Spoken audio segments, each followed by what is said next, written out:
Hey, beloveds, it's your favorite Black Psychic Librarian, and I wanted to talk to you a little bit today about what I have in store for you as the Black Psychic Librarian.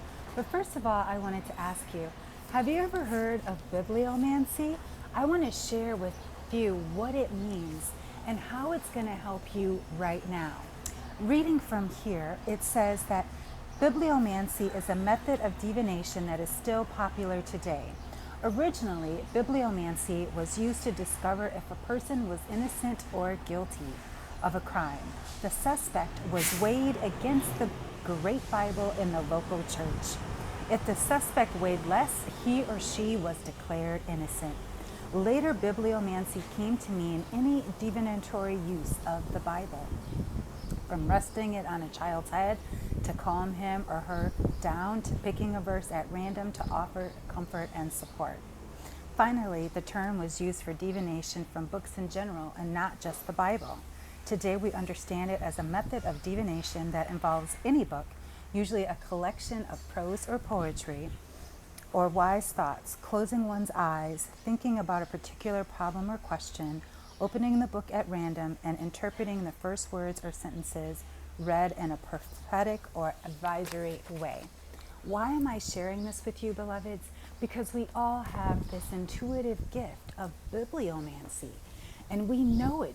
The way that we're attracted to books, in fact, is bibliomancy. You know, they say you can't judge a book by its cover, but we're drawn to things, and that bibliomancy also, most of the time, leads us to something else. So I wanted to ask you, what's in your summer stack? Because cosmically, with ourselves right now, with the Cancer moon and the Cancer sun, we're having a highly intense time of really getting into our senses. And more than that, a time of self-love and physical, spiritual, and mental healing. This is a time more than ever of well-being, and not just emotional, but that psychic connection that we all have to the moon.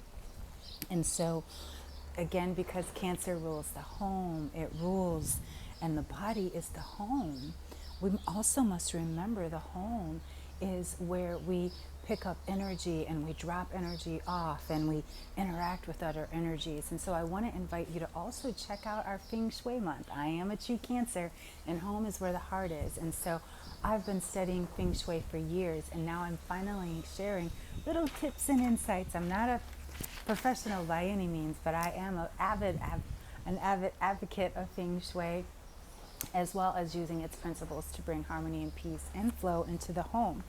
And so, can you relate? Like, have you ever picked up a book and was like, oh my God, that's exactly what I wanted to hear? And that's what bibliomancy really is, because we're being guided right now with everything going out on the world. We're being guided right now to reconnect to our roots, to our classics, going back to the basics. And so I've got some classics I want to share with you. These books are in fact older than me, but I know that they've got some great wisdom, because more than ever we need to diversify ourselves, and we need to read more, because what we're starting to understand is that although our technology has given us great advantages, it's disconnected us from the basic ways and means of getting information. In fact, did you know that there's been an increase of libraries, an increase of usage in libraries around the world? It's not just what's been happening in the world, it's because people are coming back to what they know, and that is libraries. The first printing press was invented in 1440, and there's 1,440 words, or 1,440 minutes in a day. And so what that tells us, beloveds, is our ways of communication are changing yet again. And so, more and more of us are also looking to live this more holistic life. And there's no more way to do that than getting back to the basics. So a couple of the books that I'll be looking into and diving deeper into this summer is Mama Lola. I'm super excited about this. I've seen this book in so many different African traditional religion circles, and it's time that I dive in. I'm going to share a little bit of bibliomancy, and I just was given the guidance of page 66, which I'm not even there. You can see here's my bookmark. I'm on page 60. I didn't know that. So I'm just going to see what is on page 66 that I am meant to share today.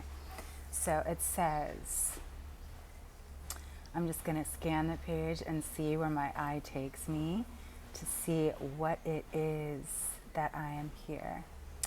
Okay, so when Azaka left, Ogu, a Lourdes major spirit, made his expected appearance. The first words out of his mouth were inquiries about what transpired with Azaka. Did he ask for money? Did you buy? Do you owe him? You too?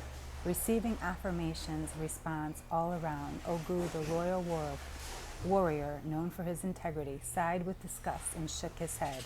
No, no, no, I don't like that.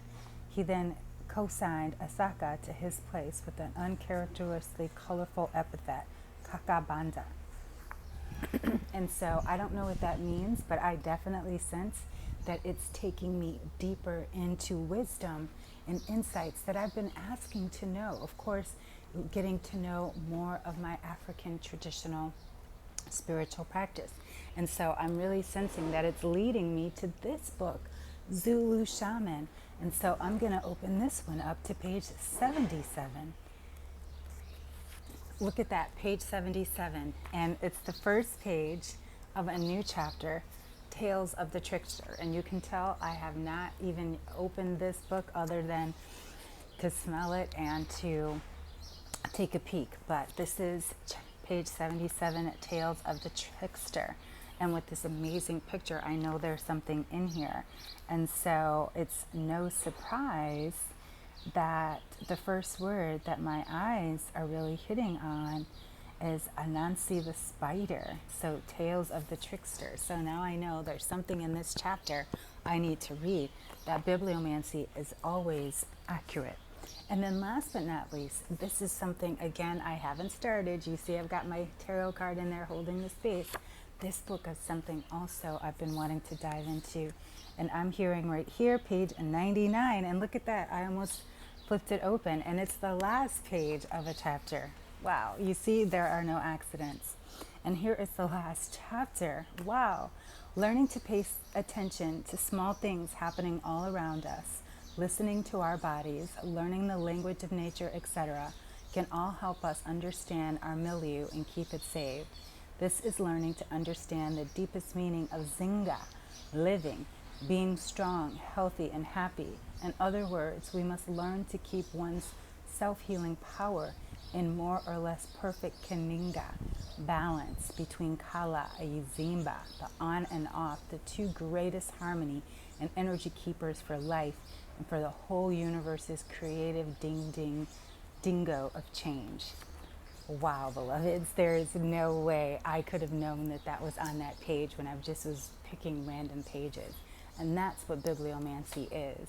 And there's so much more to our rich culture and our history with books. And when whatever culture we're in, there is a strong sense of story and storytelling throughout the ages.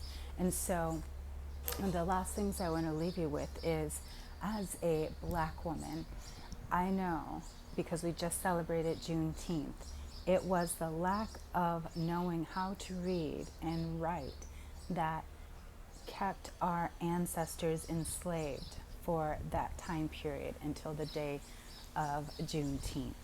And so learning and knowing how to read and write, especially read, is an honor and a privilege. And so when we're reading, we're doing ancestral healing work. And so I invite you to read with me, I invite you to write with me, and so much more. But more than that, I invite you to take a look at your books and what are they saying to you? What are some of the books that you've chosen, and why do you have them in your library? Again, I can't wait to join with you again, your favorite Black Psychic Librarian. Until next time, beloved, keep turning the page.